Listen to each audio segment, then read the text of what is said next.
শিক্ষার্থী বন্ধুরা, তোমাদের পঞ্চম শ্রেণীর প্রাথমিক গণিত বইয়ের দশমিক ভগ্নাংশের যে ভাগগুলো আছে এই ধরনের যদি তোমরা ভাগ পেয়ে থাকো তাহলে কিভাবে করবে দেখে নাও।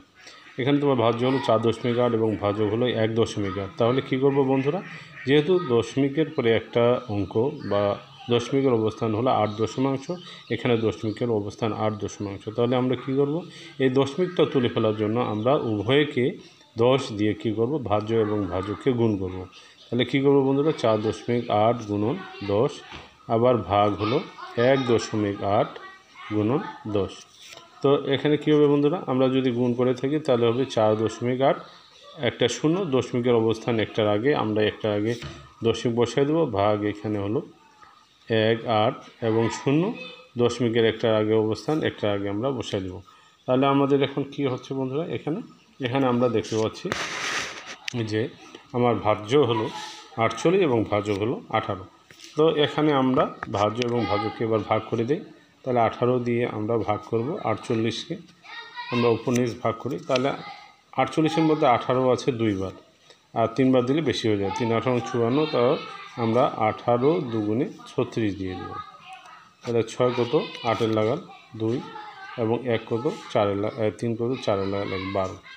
তো বন্ধুরা এবার কী করবো, একটা দশমিক দিয়ে দিই, দশমিক দিলে আমার কী হবে 120 হয়ে গেলো। একটা শূন্য আমি ভাজ্যের ঘরে বসাই দিলাম, 120 হলো। এখন আমরা 18কে 6 18 108, আর 7 18 118, 18কে আমরা যদি 7 দিয়ে গুণ করি তাহলে কত হবে বন্ধুরা, দেখো 7 8 56, 6 হাতে হলো 5, 7 1 7 8 5 12, 126 আমার হলো ভাজ্য এখানে 120। তাহলে আমার বেশি হয়ে যাচ্ছে, তাহলে আমি তো বেশি কখনোই দিতে পারবো না।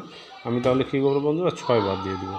তাহলে 6 8 48-এর 8, হাতে হলো 4, 6 1 6 আর 4 10, অর্থাৎ 6 18 108।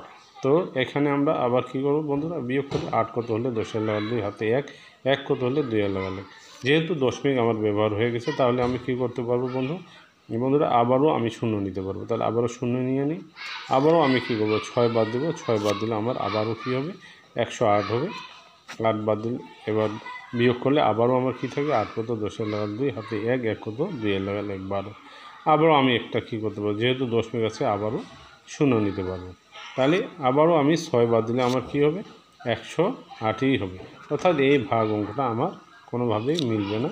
তাহলে এখানে বিয়োগ করি 2, এভাবে চলতে থাকবো, অর্থাৎ যতবারই আমি কী করব ভাগ করব আমার হলো 12 অবশিষ্ট থাকবে।